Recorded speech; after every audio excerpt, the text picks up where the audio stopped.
Try and channel it here as we hop into Champion Select. Zed already banned away from Choo-Choo's and Kassadin, most likely aimed at Kensti here in the mid lane. Of course, bad game, lol. We haven't seen much from him. Of course, a sub for Porky there in the top side of the map. And Avant Garde, they're missing their top lane rock, but we'll see whether bad game, lol can have a good game this time. Absolutely. I mean, he struggled, especially in the first series we saw him in last week, but actually stepped up and was very capable in the second. So he's definitely not been a huge problem, but it's not Porky. It's not the rock in the top they're used to. And when they've got that changed lineup, it's just a struggle to have to be so hamstrung so early in the season. Yeah, it's quite difficult. And they need to have Porky for that strong teamfight control because Chelby, he'll engage anything.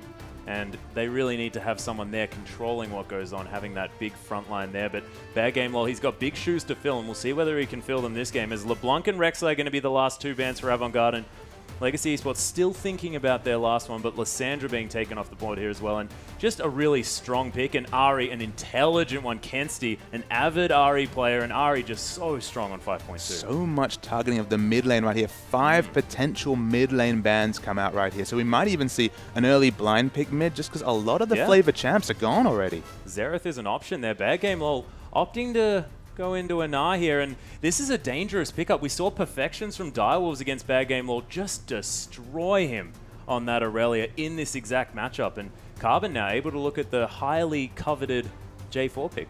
And Aurelia is available right here, so we could see a repeat of that bad day out for Bad Game Low on the top lane, but as you point out, it was actually against the Jarvan last series and did so well on Rek'Sai right there. Bomi not being able to put out the early skirmish pressure we'd expect from let alone a Jarvan, but a Jarvan with Skirmish's Saber, not living up to the name of that item at all.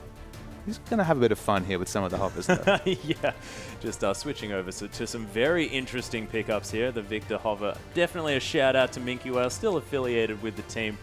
Arguably my favorite Victor player here in the Oceanic region. It's such a deep cut. He's been a top laner for so long, but still so associated with Victor from... I, in fact, associate Minky Whale with the Rabbidan's Death Cap. I find I just immediately affiliate him with that item just because he always picks it up. But the lock-ins are going to be Morgana and Lee Sin. First time we've seen Lee Sin coming out of Carbon so far. And we'll see what he manages to do with it. Of course, every jungler has to be able to play Lee Sin, but it's not necessarily Carbon's comfort champion there in the jungle. No, definitely not a comfort champion, but definitely something that he can put to good use right here. And Chelby, the jungle pool is very strong in this game. No bans coming out. He's already shown the Jarvan off, so Jarvan is available. Obviously happy to have the Jarvan vs Lee Sin matchup if you're willing to leave it up right here. But the one thing we haven't seen so far is the Nidalee jungle. And we've seen a couple people thinking about, although Kensti, a wonderful mid-lane Nidalee player for forever and a day. With that lock-in, though, it might be our first jungle Nidalee. This could be exciting. Maybe Chelby just playing with our minds a little bit. We don't know where that Nidalee's necessarily going, but Kalista going to be locked in here, and that could be a dangerous pickup, although that Lee Sin already been shown, so no Vise in order to counter-pick that one out, really lock down that Kalista, unless, you know, they put Lee Sin somewhere else. You can put him in the top lane, chuck Vi in the jungle. So we've seen 3 games out of Tallywacker. 2 of them were on that Kalista. A win and a loss right now. Yep. Graves is the other champion is shown. He's going to mull over the Sivir right here. Staying with the short range flavor. I don't know if we're ever going to see the Tallywacker Caitlyn. We'll have to see if that ever comes out. I'm sure he can play it. I've actually witnessed him playing the Jinx in solo queue. Was actually playing that one last night. So maybe the Jinx, although she can just switch over to Pow Pow. And she's short range too. That's true. He always has the option. There's always the option, absolutely right here. But I do like the Sivir because you look down the lineup right here, especially, let's assume it's going to be a support Morgana, especially with the Aurelia lock-in right here. I mean, we've seen Morganas in mid and top all over the place. Oh my goodness. I'm so excited because Tallywacker, known for his aggression and early power plays in that top lane, now on Draven in the bottom lane. If there's any champion that you could associate with sort of Riven in the top lane, what would you take then to be that level of aggression in the bottom lane? I'd say Draven. It's all out aggression right here. And I guess he's banking on the fact that in the first 3 picks, no one was really picked up that could really deal with that Draven pick. There wasn't the targeted CC or the burst potential coming out. Of course, if Nah gets in the right position, he can really hurt anyone. But they're going to have to really address that right here. Junie might pick up the Leona. That at least gives them a bit of long-range targeted CC. But we've seen across scenes, if Draven can really get going, I mean, we have to mention Crystal right here. Oh, yeah. He's been really sending shockwaves around the world with his Draven play.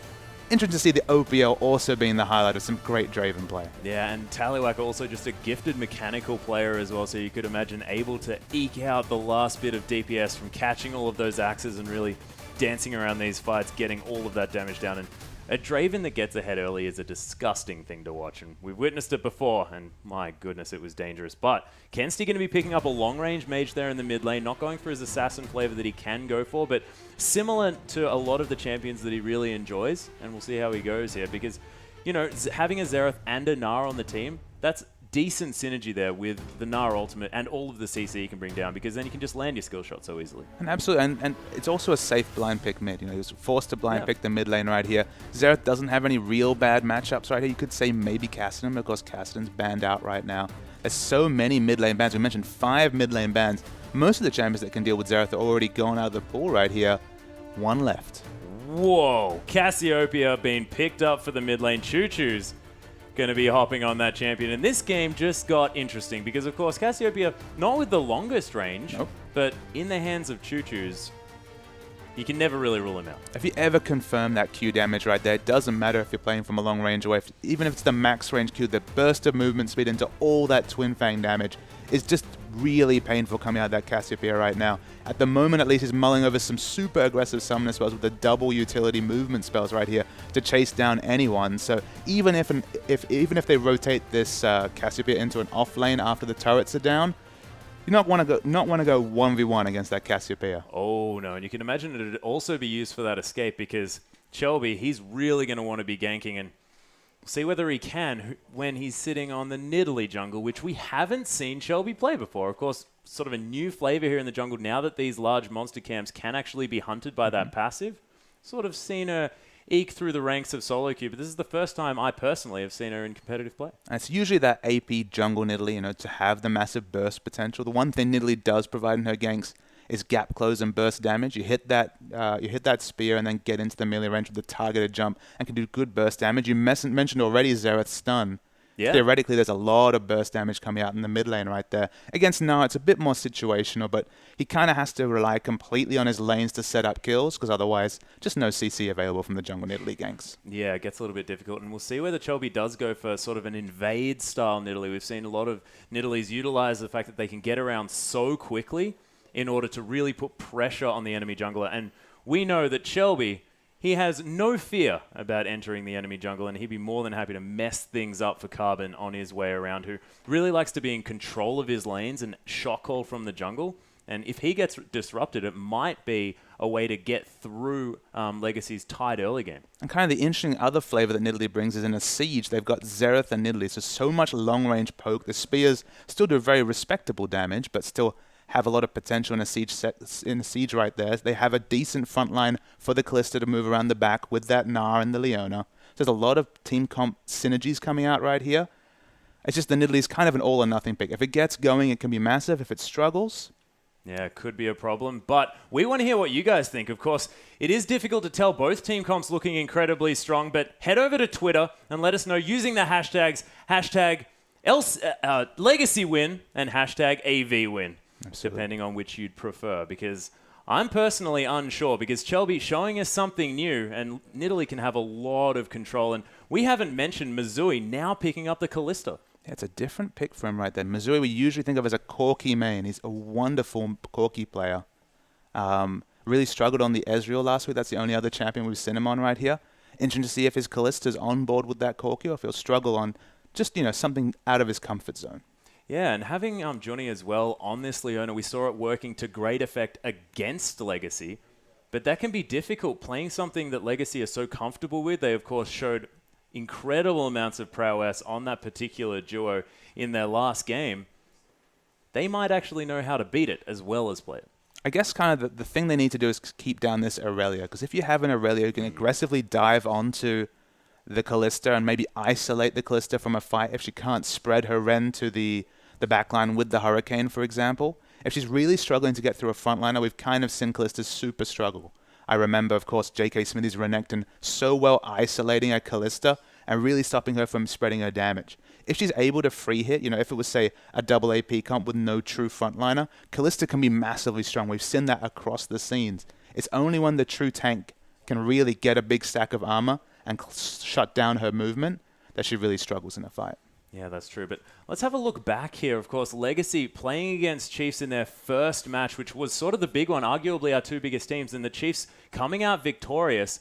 And it seems to me that, especially considering their match against Sudden Fear, they're looking a whole lot better. And I think it comes down a lot to Carbon and Ejim now being on sort of engage-heavy champions, knowing what they're fantastic at. And the Janna didn't seem to really be as useful, although Ejim's seen a lot of success on that champion. Now with the Morgana in his hands and last game with the Leona, looking a lot better because he can go in, he can start the fights for his team. There's just so much more initiation flavor when those are the two people they really rely on for their initiation. Reliably, it's been Carbon and it's been Ejim. And they've got those champions available to them right here. They've got a very proactive skirmish comp in the mid game. The one thing you can say about that first match against Chiefs, they went very reactive. They went for the Hecarim top, they went for the Lulu mid, they cleared waves, and they were kind of looking for a late game that never came. Ever since then, we've seen the much more aggressive champions out of Choo-Choos, the Syndras, the LeBlancs of the world. They've been trying to make things happen, and that's been hugely successful for them right here. I'd be surprised to see them again in the season go for those more passive games, because it's when they're taking it to the enemy team that Legacy really look like the team that propelled Oceania to those wildcards. Yeah, and they also, must take a lot of time looking through the games that they may have struggled in and really identifying exactly what went wrong and how they can change it. Because the teams on comps that we've seen afterwards have been somewhat similar, going for this sort of pick flavor, trying to go for that sort of mid-game damage. And it's been working so far, and until it doesn't work, they're going to keep trying to go for that because that's what makes them comfortable. Absolutely. If it ain't broke, don't fix it. Exactly right. So let's hop into the game, ladies and gentlemen, with Avant Garde now taking on Legacy. A real test here for Avant Garde as they had a rough 0-2 week. Legacy now 2-1. Avant Garde picking up the blue side and Legacy on the red for this matchup. Mizui, he's going to find a snake in this mid lane. It definitely hasn't let up for Avant Garde. A really tough first 4 outings for them. It'd be a real big deal if they couldn't get a win on the board. It could be very difficult for them. And I really like the pickup of Ghost here on Choo-Choos, just because you get the movement speed boost already from landing a Q, and he's going to be so fast on this snake. And if he can itemize the Rylai's in there for the consistently refreshing 35% slow on that Twin Fang, I mean, you're never going to stop chasing down someone when you have such a burst of movement speed, and you're going to be slowed down to a crawl. Yeah, and we can see not too many aggressive starts. Of course, Choo-Choo's playing very far up his mid lane, has spotted a couple of members here, but no one going to be going for any invades, no lane swaps to be coming in. And do you think that that could be a recommendation that we might go for here as we see that Mizui actually heading towards that top side? You really want to lane swap here against Draven. Draven, he's just a lane bully. That's where he excels, even more so than Caitlyn. It's just a wonderful laning champion right there. So especially Kalista, who looks for those extended trades with orb walking, with those mini jumps. You're never getting an extended trade with Draven that you like. So makes sense to opt out of a 2v2 right here. Yeah, but it looks like Legacy were pretty well prepared here. Picking up that Aurelia, of course, does really, really well in these 2v1 situations. Gnar, of course, not so bad either. But Legacy, they are going to be prepared. And I think it'll be about getting those Adoration stacks to pay off throughout this mid-game when Legacy can sort of force skirmishes around this map. It is interesting that they were completely able to initiate this lane swap with no extra information from the Legacy right here. If they had gone for the aggressive invade for wards, really got those lane wards down, they could have potentially got everything. A decent 1v1 matchup and a very favorable 2v2. With this lane swap, it just gives Avant, and especially Mizui, a little bit more time to breathe. On the other side, though, Legacy wastes no time reacting to it, and Cardred going to be coming around with Carbon here, helping him with the red buff and picking up a little bit of experience for himself. The pings are going down onto that buff, and it looks like Avant Garde are clued in on as where Legacy are going to be about this map, and we'll see what happens as far as the first early game move. And do you think that it might be on Chelby here, of course, a bit of a barometer for his team to really sort of get Avant Garde off on the right footing? It's very difficult to do that on Nidalee, and if we look at the minimap here, she might have a bit of a skirmish on her hands. Could be a little bit of an issue as Carbon has discovered Chelby. Chelby going to throw down his trinket just to see whether he can snipe away this red buff. Going to spear it in the back of the skull, actually, as 2 members of Legacy are here. And this is very dangerous. Bad Game Lol is coming around. He's blown his teleport, actually, trying to get to that bottom side. Ejim's come around here as well. There might be a fight over here as Carbon's going down very low. Kensti throws out that Arcano Pulse, and Carbon picks up the red buff for his second now of the game. And Legacy looking to 3-buff Avant Garde very early on. You have to say Avant Garde their rotational play there, especially in the terms of the jungle, was really lacking. Because look what they're... It's important to track the fact that it's the Legacy bot lane that are in the bot lane right now, and with the lane swap, there's more members of Legacy on the bottom half of the map than there is from Avant Garde. That's just a reality of a lane swap right there. So there was always the potential for 4 Legacy members to come in on that red buff, and only 3 could potentially defend it from Avant with their bot lane and top. So in that outnumbered situation, you need to pass to the enemy jungle. Of course, in this situation, it was down, but that was the only option to be able to pick a buff. Oh my goodness, look at these Twin Fans coming through on top of Kensti. Even gets poisoned at the end, and Choo Choo's able to force Kensti completely out of lane. Yeah, and Legacy aggressive invading right here. Chelby's in trouble. The flash afterwards as well as he gets slowed down by the Equilibrium Strike. Could Carbon be going for first blood here as Chelby's getting taken down so low? Choo Choo's poisons him. He's gonna fall. It's the red buff from Carbon and first blood. Legacy have completely undone Avant's early pathing right here with that invade, with the aggressive 3 buff right here, and now picking up first blood as well. Nidalee needs to get ahead in the jungle, or she even struggles to kill camps. It's the neutrals that are going to come in for Legacy as well. Huge early win for this team. Yeah, being able to pick up that dragon here as well as Tallywhacker going to throw some big old axes at it, and it's going to fall down without a fight here, of course. Avant Garde need to wait for Shelby to be there to be available, and it's going to be very, very difficult now. That first dragon going to go down. Of course, 6% stats, not too meaningful here in the early stages of the game, but Legacy are going to be more than happy taking away that big objective already. And it shows just how smart Legacy are. That actually Carbon just dinged 3 from picking up that dragon right. He was actually behind in levels to Chelby because of the strong jungle follow coming up. But there's so much CC, gap close, and even execution damage coming out of the Lee Sin Aurelia that the jungle follow was just hugely successful there for Legacy. And Juni now actually coming down to help bad game lol out, leaving Missouri in that 1v1 situation. Always difficult to do here with a Kalista who relies on having that lane partner there in order to really utilize her kit. Absolutely. She's going to try and hold the wave as much as possible to deny Aurelia CS. Of course, Aurelia just entering top lane for the first time right here. In no rush given where the wave's at, but she'll just try and harass this as much as possible as we Tallywhacker down bottom. He's Draven, so he's going to get every auto win he can to trade.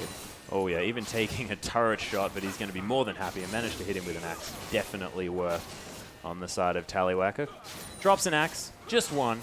He's not too worried, just going to press Q yet again. And bad game lol and Johnny just have to sit back because there's no way they can enter a lane here against this Draven. So you might wonder, just going back at this level 1 action right here in the jungle, as you see bad game lol, it's going to eat a bit more damage right here, but why did this game kind of pan out the way it did in the first few minutes? You notice that Bad Gamer had to teleport bottom, cut short the jungle follow because Tallywhacker and Ejim were pushing very aggressively in the bot lane, whereas we saw the freeze coming out from Missouri. So he had already blown his teleport. The jungle follow had ended. That's why, again, that started everything. That's when the invade came in. The numbers were unbalanced. But Legacy basically ruled the roost for the first 5 minutes with their rotations. And Avant, in trying to catch up, have already found themselves in a gold hole.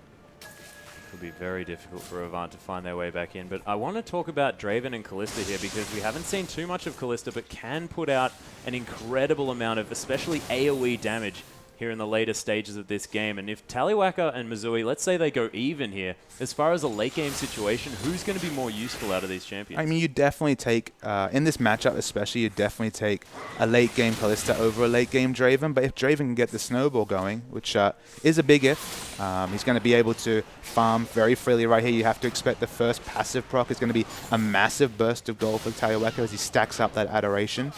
I mean, Draven is a very risky carry in a fight. Not to say that Kalista is safe, but of course has those mini resets, the mini jumps right there for mobility.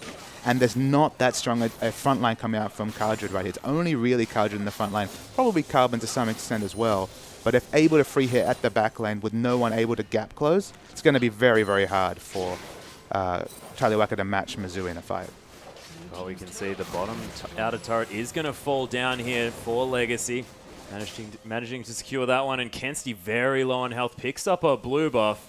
Choo Choo, as you can see, has so much power, that miasma clearing out these waves here as well. And he's healthy. He's managed to pick up his tier, does have a ruby crystal here as well. And that could now be going towards that giant's belt to possibly begin the makings of Aurelia's Crystal Scepter like you were mentioning there, Papa Smithy. And this is the first, one of the few matchups that Xerath has where he's actually completely unfavored, even in terms of CS right here. Even though he has the long range, he has to basically forego auto-attacking at all, and he doesn't have the AP to instant clear until later in the game right here, so he will be denied off CS. Probably about 10 to 15 is the par, but already a 22 CS being opened up by Choo-Choo's. Yeah, and Choo-Choo's just playing so far up this lane as well, not afraid of the Nidalee ganks that won't be able to lock him down. It relies on Kenstey landing that stun, and Chelby, he's going to be spotted by Carbon here. Sonic Wave's going to land. He's trying to pounce out of the way. The miasma to come through. Choo-Choo's with so much damage and picks up a kill for himself on this Cassiopeia. And Chelby, skirmishing is the one thing that Nidalee really struggles on. Any sort of invasion, her low base stats are a big problem, and that's what Legacy are preying upon right here. They're so aggressive in the enemy jungle. There's no safe pink wards down from Avant right here, and realistically, Chelby can't even enter his own jungle. No, and Tallywhacker is in fact going to pick up that red buff as well. So this Draven, no one on Avant's team can go near him. And the interesting thing right here is you say, all right, why don't we usually see AD carries so aggressively staying in lane, even overextended right here? They're not worried about the Nidalee jungle pressure at all. She's a damaged jungler, a damage ganking jungler who's behind. Realistically, they can shrug off her damage right here, and Carbon's just going to sit aggressively. Oh, Chelby's actually going to find Carbon here, right at the Arcane to come through. Can he land the dots, the teleport to come down, and Chelby picks it up with a spear. Cardred, nothing he can do. Yeah, Chelby gets himself in the game with the kill right there, still behind in level, still struggling, but a big win for Avant to at least pick up a kill to halt this momentum. Yeah, Kenstey not going to land any skill shots here as Chelby's found his way around. Is going to land the spear. Oh, beautiful petrifying gaze, and Chelby takes so much damage. The Primal Surge helping out, but Cardred with the Equilibrium Strike. And Tallywhacker going to be upset that Whirling Death didn't pick up the kill. Yeah, sent it in from downtown. Couldn't pick up at least an assist for his trouble right there. But the fast push is on right here. We've got a lot of people trying to help them push in this mid wave. Yeah, Cardred coming down here as well. Bad Game Law does have some time with that top outer turret. And Cardred forced off. It needs to go and deal with this big guy up here in the top lane. Does have a giant spell to his name as well. Just the Phage here for Cardred. So Bad Game Law not having a bad game at all this stage, despite his name. And we need to see Avant really try and get some vision back in there. You see Juni's trying, but of course putting down a ward in the pink, that'll get denied right here. The second dragon is up. They have the timer here to Avant, but realistically with no wards whatsoever down, it's going to be so hard to try and engage anything here. Spear going to land onto Carbon. Shelby wants to try and get a steal if he can. Carbon actually takes half of his health from the dragon, which was started up, and Legacy actually forced back. Yeah, they're smartly grouped here to try and deny as much vision as possible. They're going to get some in. Bad Game Law has a teleport up. No teleport up for Cardred right here. So maybe that's why Legacy are backing off right here, because there is the potential for the 5v4. Yeah, and Missouri, he's going to come down here to this bottom side. It's a dangerous location. Here be dragons, Missouri. You have to be careful. But, of course, Tallywhacker not quite in lane yet. And Johnny, you can imagine that as soon as these guys see Tallywhacker, they're just going to remove themselves from the area. Yeah, Maz is, of course, farmed very well right here. Is 18 CS behind the Draven, but given the matchup, you can tell it wasn't a 2v2, given it's only that smaller disadvantage right there. We've finally seen the 2v2, but Cardred has the red in top, so it's going to deny away. And they can overextend quite freely right here because they have they've had so much aggressive vision right down, but it's started to dissipate, so they have to be careful. And Shelby, even in levels to Carbon here, as Carbon's going to try and take away this ward. Does get the last auto attack on it and just safeguards his way out after taking a spear. The rest of Legacy have rotated around. There is a teleport available from Bad Game Law, but he doesn't have the rage, the spear to find the dragon, but not going to be able to secure the kill. And Legacy now with their second. You could tell from the positioning of Leona and Kalista in the bottom lane, they weren't looking to contest that objective. I would imagine that even if the rage was up, they realized that at the moment they're outmatched. It's now a 2,500 gold lead for Legacy right here. Their champions are definitely relatively powered up. Not the Blade of the Ruin King completed by Maz yet. So the AoE damage probably not going to come in, given that he's going to start with the Blade of the Ruin King. Yeah, well, of course, Hurricane does build out of 2 daggers as well. Might be deciding to go for a Bilgewater Cutlass into that one, but you're exactly right. Looks like the Blade of the Ruin King to come through first, and we'll see whether this one's going to work out. Of course, we've seen a whole lot of different builds to come through for Kalista. You can never say which one's the best and which one isn't, because all of them have had mixed results. And if I was a betting man, I'd definitely say it's going to be the Hurricane second right here. Maybe because they have the Xerath, because they have fairly respectable wave clear. They don't have to rush to pick up that Hurricane. Maybe looking for a bit more trading power with the Blade of the Ruin King first. And you can imagine trading power is something that they're definitely going to need, as Tallywhacker is going to be wanting to go aggressive at all times. As Missouri just not wanting to go near him, he's just going to back away. See the pressure in mid lane right here. Ejim's roam is already on. We saw in the previous game his Leona gank very early into the game after his first shot with mobility boots set the tone for that lane and really caused a situation where Choo-Choo's was completely in the ascendancy in the mid lane against Paps. This situation, he hasn't actually needed to do that. There's already been the natural advantage for Cassiopeia in this lane. And yeah, you called it. The Ryle's coming out first. Yeah, and interesting first buy here. Of course, Cassiopeia's don't necessarily go for that CC until generally later on, but wanting to go straight for it. After that tier is going to have that Seraph's Embrace coming through relatively soon as well because she spams so many abilities. You're going to be able to stack that tier up with relative ease. On the minimap, we do see Avant smartly grouping up their red buff. The first two were contested and taken away by Legacy, so it's smart to get the pink wards down. It's a good adaptation right here. They're trying to stop any invade coming in from Legacy. And yep, it's been successful. You see Carbon's away from them on the map. Yeah, and that's actually 3 pink wards here. Is that almost too much resource spent in just securing their own red buff? So if this was the previous series from Legacy where they had the LeBlanc, they had the Fed Assassin, the 3 pink wards would be just enough. It would be just enough to deny any picks. But with the slight difference in comps right here, especially this early in the game, maybe it will provide value in over another 10 minutes. But that's 300 gold invested just to keep up their red buff. Yeah, and Legacy actually rotating around here to this top side. Oh, Dark Binding catches Bad Game Law in a bounce. Beautiful aim. They're not going to be able to capitalize, but Ejim just showing off his skills. Absolutely. Got the skill shots on down, Pat. The roam continues right here. Choo-Choo's got that Rylai's right now. What I'd like to see is to actually rotate Choo-Choo's into one of these side lanes, because with Flash Ghost and a Rylai's, you hit 1Q, you confirm any poison, and people are going to die. Oh, yeah. Nice rotational play from Avant Garde. They are going to be able to protect this top outer turret. Tallywhacker more than happy just hanging around in this lane on his own. You haven't really seen much from him, of course. No one really wanted to give him the time of day on the side of Avant Garde. Rightly so as well, but we'll see whether he can get going towards this mid to late game, because if it continues this with Draven on 0-0-0 for the rest of the game, I mean, inherently not going to be utilizing that passive and may actually be considered a little bit behind. Of course, the stacks are building up and not dissipating right here, especially if he dies before he can cash in. It's a lot of potential gold wasted right there. But I mean, Legacy in general, you have to say, the pressure has been taken off the pedal a little bit right here. Yep. The pink wards have been successful in at least stopping any snowball coming out from Legacy, but there's still a lot of this game left. There is a lot of this game left, but if the game from Legacy just before has anything to go on, man, things could be looking dangerous here for Avant Garde. As Kensti, he's going to get poisoned and just die as Johnny going to be hanging out. And we're going to go to a quick pause, ladies and gentlemen, as we have a slight disconnection.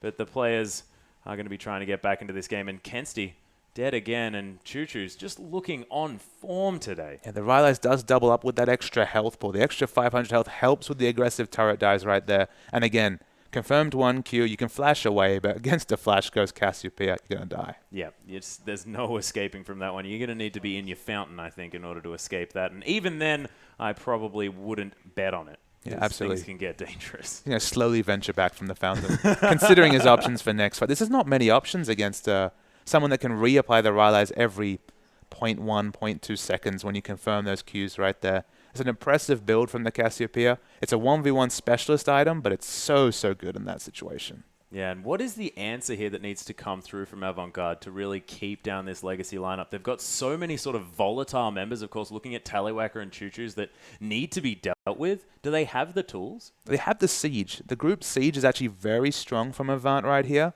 and it's the long laning that's going to really cause the struggle right here. If they're letting the Cassiopeia get in a 1v1 situation in the side lane, they're doing it wrong. They really want to group, focus down objectives as much as possible, specifically those structures, and trade upon the strengths of their comp, because Legacy are really pushing the limits of theirs. Yeah, they really are, and picking up early dragons here as well, making sure that they have that neutral objective snowball to go along with this one. I mean, the first one that, you know, Avant Garde are going to have the ability to contest is probably the 3rd or 4th dragon. And that's almost unheard of. And only really the second one is one you can afford to skip over. It just gets worse from there as people get positioned towards the 5th. And the 3rd has all those rotational movement speed advantages that you pick up right there. Yeah. So the first 2, you can afford to lose them. The 6%, if you pick it up in late game, is just as potent. Yep. But the 3rd one's oh so important. Yeah, and the 6%, of course, not meaning as much in the earlier stages of the game when you don't have as many statistics to get 6%erized. That's a technical term. I coined that one, 6%erized. Do you like it? Multiplicative, also a fun word that we can use to talk about how good that spell is. Oh, that's an actual word. I'm not into that. That's not my bag. I apologize, ladies and gentlemen. We are still going to be waiting for this game to get back underway, but Kensty in the death chamber, a little bit unfortunate. Arcano Pulse just not really able to clear out these waves just yet, and he needs to get some items because if they want to stall this one out, it's almost on Kensty. And again, you can see there's so inherently different champions to Xerath and Cassiopeia. Cassiopeia is going to play in that short range, try and get the slows on, confirm that poison and go in, whereas Xerath, he's happy to do damage at 1100, 1200 range, right out the back right there. So because it's been those skirmishes, because we haven't seen the extended team fights or the sieges, we're seeing completely the advantages that Cassiopeia's kit naturally will have over Xerath's. And it's going to take a few AP items for the instant wave clear to come out, and then things will get just that little bit better for the Xerath. Yeah, and hopefully he can get that because, of course, a lot hinging off this one. Bad game lol, haven't seen too much from him. Had a little bit of an unfortunate experience in the early stages as we hop back into the game. Tallywacker just farming up here on the top side. But bad game lol, still 0-0-0, has been farming up very nicely on this Gnar, and we know his potential. Of course, Gnar is a ridiculously strong champion. Yeah, I mean, very competitive CS right here. We've seen this matchup blow out a few times, but it's even right here. Chubby's getting damaged gank into Cardred, but won't be able to take down that tanky Aurelia. Yeah, and actually Cardred having a bit of a giggle here as well as Johnny's going to fall down in the mid lane as Choo Choo's more than happy to tank up this turret. Has so much health with that Rile's now completed. And I didn't really see what happened there in the mid, but you have to think that it may have been the Petrifying Gaze. Yeah, the Petrifying Gaze is on cooldown right here. The burst damage coming out in the chase. Again, we keep talking about the chase right here. There was a reason for that for so long that Rile's was considered an AoE spell on the E. You could only get the 15% slow on. The moment it was changed and Cassiopeia's come into vogue, you remember that if you keep reapplying a 35% slow, it's so much power coming out of one item pickup. Oh yeah, and now Choo Choo's actually managing to pick up a needlessly large rod as well. And we haven't spoken really about Cassiopeia's incredible potential for massive ability power numbers with that passive. You, of course, get pretty much a free Rabbidan's death cap. Yeah, 30, just by getting poisoned. Absolutely, the 30% extra AP on the ultimate. You can add another death cap, and then damage really gets silly right there. I'd expect Zhonya's right here, just because Cassiopeia does so much damage in close range. She can be assassinated down quickly, but the eventual death cap will really get some multiplicative action going. Yeah, I was going to say, this is an opportunity for some multiplicative things to go on. Of course, I was going to practice that word that you just taught me before. Oh, you pulled it off pretty well. I didn't have the opportunity there, Papa Smithy. You were just right there. Oh, spear to the head. Dragon not going to take too much damage from that one. It is going to get started here. And Avant Garde looking to potentially contest this one, and they do have the siege potential. They may need to get a whole lot of damage down to Legacy to really be competitive, though, as the Solar Flare going to be flashed out of from Choo Choo's. Doesn't have any more escape summoners available. Of course, that Ghost was on cooldown. Dark Binding not going to find Misui. And the Dragon going to just go back to sleep. But with both of those escape summoners down, going to have to be so careful with his positioning right here, Choo Choo, and just literally going to have to hang back, do a little bit less harass, and just be very careful to not be assassinated. Shelby actually getting caught by that Dark Binding, but no aggression as the Dragon, the third Dragon, going to go down for Legacy Cardred. Fancy footwork, going to dodge out of the way of that stun just by the tip. He's going to be A-OK. 1-5 now. Legacy stretching their lead about 5,000. And these Dark Bindings are finding Chelby wherever he is. Yeah, even out of vision that time was just very impressive tracking coming out from Ejim right here. Speaking of impressive, 43 CS is the advantage between Tallywacker and Mizui's Kalista right here. And she's in a bit of trouble on this minimap. Oh, yeah. Actually dead there in the bottom side of the map. Cardred just going to solo out Misui. Oh my goodness. And the split push now begins. Yeah, remember there was 3 pink wards in this jungle to give them defensive options here, Avant. And all 3 are being cleared out right here. 300 gold down. They get that assassination on the Kalista to give themselves the complete monopolization of this blue side jungle. And Avant, they're just running out of room to farm to get themselves back in the game. And the thing that I want to know here as well is Ejim's percentage of skill shots hit. Just in general, because he has been so impressive on the likes of course, Thresh and now Morgana. really looking great on those, like the skill heavy, the mechanically heavy support champions. And it does make you wonder out loud why we saw the Janna come out in that first series. Maybe it was just global trends and going, well, Janna's very much in vogue, she's super powerful, but you put him on an engaged champion here, eJim, and you get the results like this game. Oh, he looks fantastic. Scrying Orb going to spot the rotation from Legacy here as they head to the top side. Ooh, Dark Binding going to land on a Missouri. No surprises there. Thanks very much, eJim, for confirming what we were just talking about. Bad Game Log going to be forced out here as well. As he's transformed, Avant Garde have a slight opportunity here to utilize their Mega Gnar, but not going to be able to as Legacy. All going to back off. They did a decent dent to that inner turret, but reserved play coming through from Legacy. There's some wonderful power spikes coming out of Kardred and this whole Legacy lineup right here. The one-item power spikes compared to their compatriots are just so much more significant. Infinity Edge versus Blade of the Ruined King. Now we see a Zeal on the parts of a Phantom Dancer being added. It was Trinity Force against the Sunfire Cape. Now we see the tankiness coming through on Aurelia right here. You can just really tell the advantage that Legacy have grown just in terms of the items right here. 6,000 gold worth of very worthwhile stats being picked up. And Avant, all they can really do is hang back and try and clear waves. Yeah, they need to turtle this game out for as long as they possibly can. Of course, not too many deaths on many members apart from Chelby here. We are looking just to try and stagnate this one. As the Sonic Wave going to find Shelby after the kick, but he's going to be okay. Not too much follow-up from Legacy as Carbon just asserting his dominance here. And, and again, it's the first jungle Nidalee we've seen, and it's been expertly dismantled by Legacy right here. From the start of this game, pathing themselves to force a 2v2 at their jungle, at the red buff right there, understanding that in a skirmish there's just no way for Nidalee to have an advantage, especially given that we're expecting Cassiopeia to rotate that much faster to a jungle invade than the kind of immovable artillery like Xerath right here. They've been in Chelby's face the whole game. We talked about Chelby as kind of the barometer of this Avant team.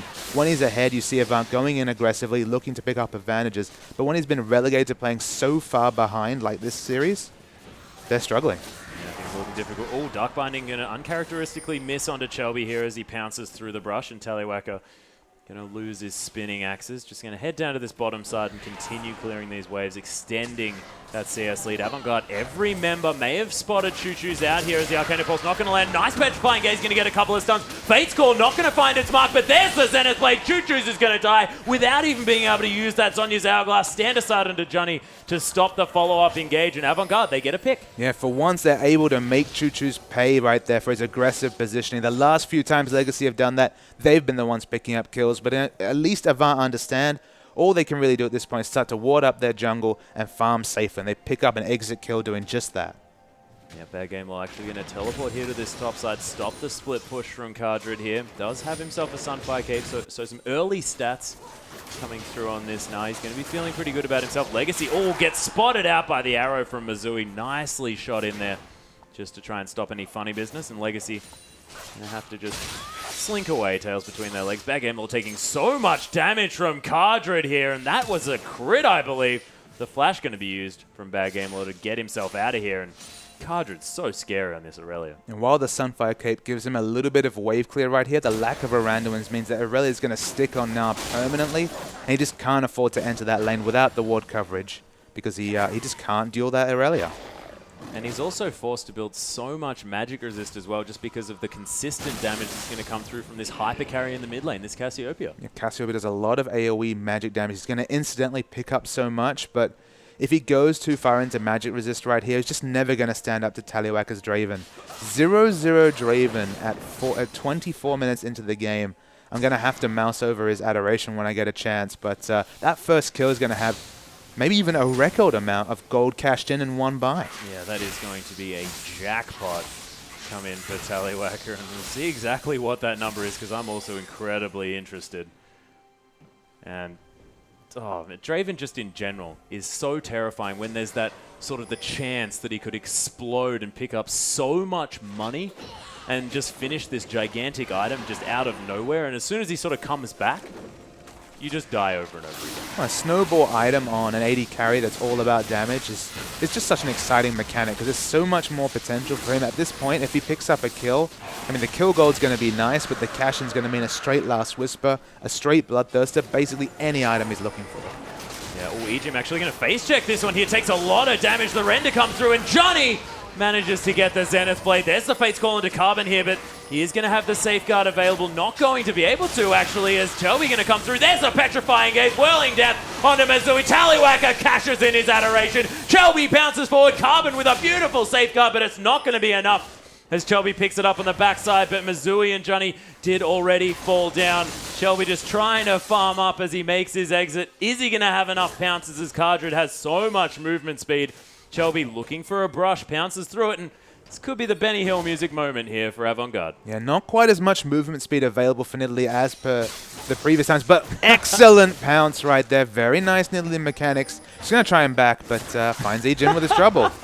Actually going for the fight here as the Soul Shackles actually gets broken here from Chelby. He's on an expedition looking to just clear out some creeps and wander around this base, and I think he knows that he's dead, but he kept them busy. Shades of Darian right there with his escape across the map. Just trying to buy time, but Avant need a couple more of those moments just to clear waves right here. Get CS back into the game. They're now 8,000 gold behind, and the turrets are falling.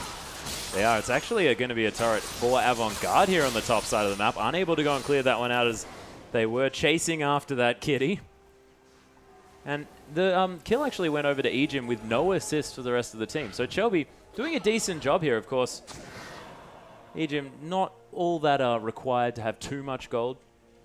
But I mean, it's, you know. And Tallywhacker cashed in. The bonus I did catch was 1372. So 1,372 bonus gold coming out to the Draven right there. Almost just basically 100 gold away from the Bloodthirster right here. Opening up a massive gold lead basically just from, anyway, it's 80 CS and the passive. So 4,000 gold basically is the lead for this Draven. Yep, think about it. That is a Trinity Force that he is in the lead. That's terrifying.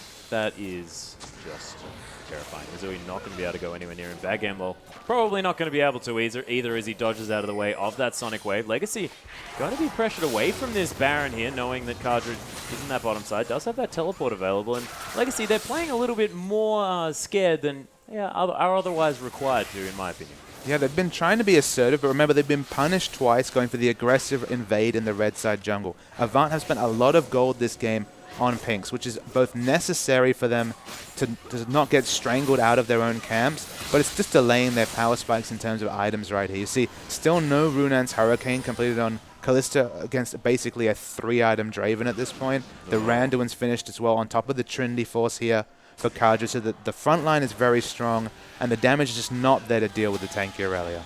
But the one thing that we can talk about here for Avant Garde is that Kensty's finished off that Rabbidan's Death Cap, is now able to clear out these minion waves just with 2 abilities. So that is definitely good news as far as the Avant Garde ability to stall out this game. But we've spoken about Choo-Choos on this Cassiopeia. Cassiopeia is terrifying in the later stages of the game, as is Aurelia. But the siege is on now. This is where Avant look the best, but they have to worry about warding their flanks right here. The pink wards does help against the potential ward hop initiate coming out from Carbon around the back on Lee Sin, but they need to consistently have excellent wards on their flanks, because if a team fight does start, they've got a lot of squishy members, and they're going to melt against all the damage on the Legacy side. And Cardred putting them on a timer, though, as he is split pushing this bottom side. Bad Game Lol is going to try and answer it, but you have to think that Cardred has his number here as far as this 1v1 matchup is concerned. And Legacy, do they have the engage to stop the siege? That's the real question. It's very difficult. You know, they're relying on a Dark Binding or some sort of flashy Lee Sin play for initiate right here. I mean, they have excellent counter-engage coming out of Choo-Choos on Cassio, but her engage potential is just so difficult because realistically, if she's getting in your face, you're probably running in the other direction, so no stun going to be guaranteed in that Petrifying Gaze. Again, it's all about warding their flanks and stopping the flank. That's the big engage potential coming out from Legacy. But I mean, Avant Garde, after having sort of a horrible time in their jungle in the early stages of this game, they've fallen behind about 8,000 gold. Not every member is, you know, they haven't succumbed completely to the potential snowball from so many of these snowball-based champions on the side of Legacy. There is still hope here for Avant Garde, but things are looking very, very scary as Johnny actually might be caught out here. Dark Binding going to find Misui somehow. Has the Sonic Wave to come through as well. There's a Petrifying Gaze with so much damage, and Legacy just turning it on just to prove me wrong. The flank engage right here. Carbon's going on in bad game mode, but he's so tanky. Yeah, things are so difficult. Tallywhacker makes his way around as well. The Gnar onto a couple of members, but Tallywhacker cashes in some more stacks, and the Baron is now the call from Legacy. Tallywhacker just tanking that one up himself. It's no cares in the world. There's so much damage coming in. The Bloodthirster for extra lifesteal coming out. Tallywhacker can take the Dragon Baron so long, and Shelby, he's got to run. Yeah, he certainly does. Kensti and Shelby, the only ones alive. They do have a bit of siege here. Choshus is actually going to fall down. And Kensti picks up 2 here as Shelby going to pick up another one. And the Baron does fall down right at the arcade. Not going to find Ejim. Neither does a Spear find Tallywhacker, who's completely out of mana, so not going to be able to build up any of these spinning axes as Kardra going to dance around, try and clear out this wave. Legacy, however, they were needlessly aggressive. They had their jungler and their mid laner dueling for some exit kills, while there was the 80 carry on the top lane to try and take down the Baron. It was almost needless for them to go the extra kills. In harassing away the enemy members, they gave away a couple of Baron buffs. Yeah, Kardra actually going to be teleporting in here as Blade of the Ruined King going to slow him down just a little bit. Black Shield going to come through as well. Transcendent Blade's actually ripping Shelby apart. Misui trying to dance around this one as Johnny's found his way in, and the slow to land, but no real follow-up from that Solar Flare. Oh, no follow-up. The Dragon is live, though, and they might get their first Dragon to at least slow down the objective snowball from Legacy. Baron is available here. It has been picked up by Legacy, but the Consolation Dragon to come through from Avant Garde, and Misui just trying to kite this one around. Kardra going down quite low here. Doesn't get stunned because of that beautiful Black Shield. Fate's Call going to get Johnny out of trouble. And Legacy just going to try and continue the pressure as Arcane Pulse going to go a little bit wide. Worth knowing that Legacy actually already got the 4th Dragon, so that would have potentially been a 5th Dragon coming out right there. So it would have been a massive burst of power. So denying that buff right there at least gives them a bit of time to delay and farm up. They're going to continue rotating around here, of course. 4 turrets now to 1 in favor of Legacy. They're going to be able to steal away this blue buff very easily. The Twin Fang doing a whole lot of work on that one. And they're going to go back to this top inner turret. And they're just more than happy to tank that one up. Spear's going to land, as is Arcane Pulse, right at the Arcane, looking for Ejim here. He lands a couple of bolts, a nice Black Shield. He's going to get him out of trouble. And Legacy just going to back off. They have the empowered recall right here. They have all the options here to Legacy. Doesn't look like they want to push in right here. I mean, Avant have been very smart in delaying this game. Other teams would have fallen much earlier just because of the intense pressure that especially Chelby's been under. Chelby's been very well held this game, but he's managed to get himself relevant again. 4-4-2. They've got at least control of their own red side jungle. It's a small victory, but it's something for Avant. Yeah, Shelby actually the leader in kills on his team by quite a margin here as well, managing to utilize those spears. 30 CS ahead of his jungle opponent, and he's built like a mid laner. He has built like a mid laner. That's what we see coming out of these jungle niddlies. Cooldown reduction in AP, just like the old days right there. They don't have quite the assassination potential from the spear, but once they get into that melee form, the Q damage is huge. Oh, yeah, most definitely is. And see whether he can actually utilize it, because, of course, the rest of his team very far behind.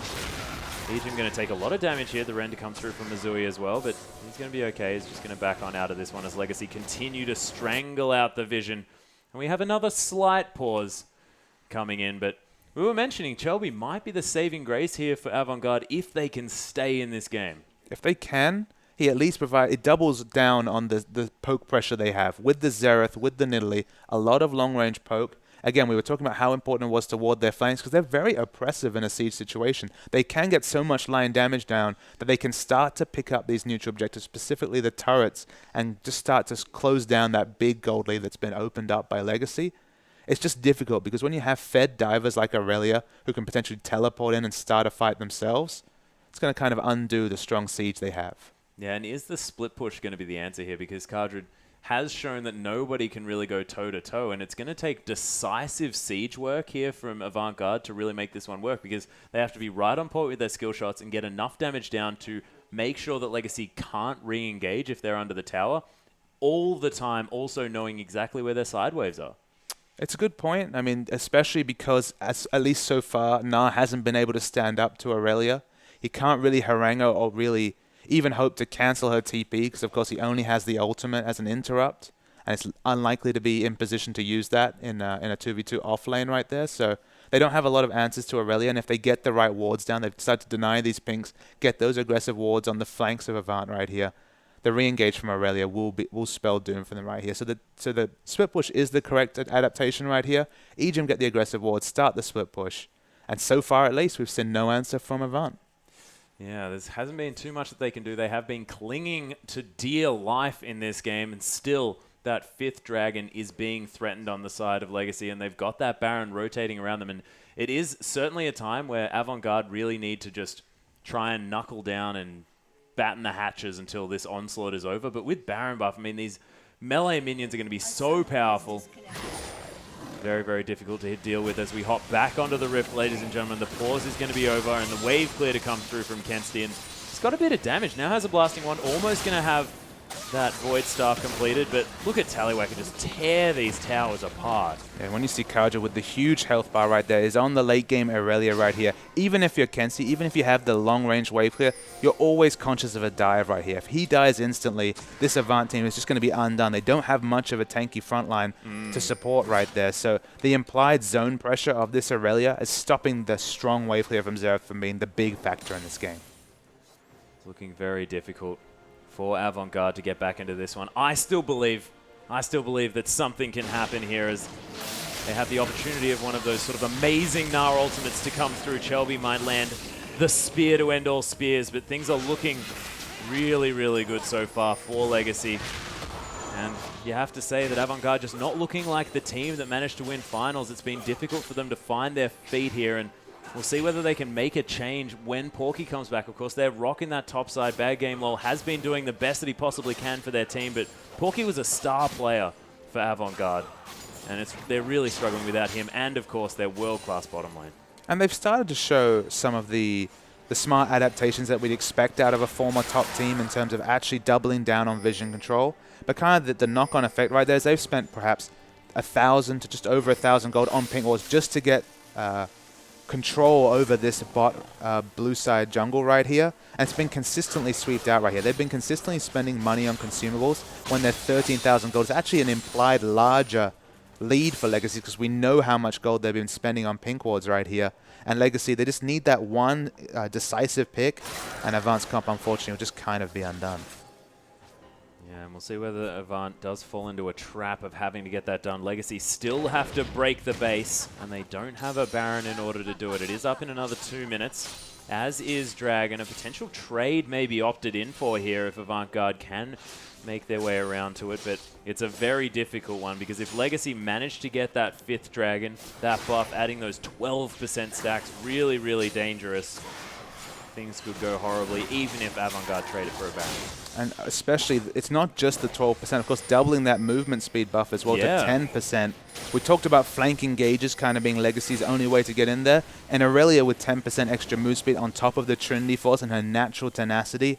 Very scary proposition. Oh, yeah. Trinity Force boots too. Oh, my gosh. Things are going to be very, very scary. Has picked up the Home Guard boots, so not going to have the Alacrity enchantment for even more movement speed, which I thought would have been cute, but Teleport Home Guard will be making Cardred potentially the fastest Aurelia in the history of Aurelias.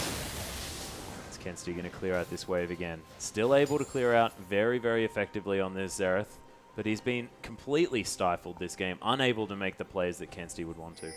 I mean, basically everyone on Avant side has had to play reactive, whether it's buying more pink wards than they want to or just playing a lot more safe than they look to. I mean, you look at the difference in items and CS between Tallywacker and Mizzou. It's night and day right here. We have basically 4 completed AD carry items, a very expensive all-in AD carry build right there compared to 2 items and the startings of a 3rd one. So super struggling as Missouri. It's going to be night and day team fights, and the teleport's coming in. Yeah, Soulshacker's actually going to be focused onto Chelby here as Carbon looks over for it. The pounce to come through as the poison lands from Choo Choo's. And look at the damage as Tallywacker picks up the last kill. But Choo Choo's with that Twin Fang plus the Spinning Axe. Chelby's whole health bar was red. I mean, Choo Choo's was doing 1/3 of the health of an Italy every Twin Fang, and can usually get 4 to 5 Twin Fangs in one rotation. That tells you how much damage this Cassiopeia is putting out.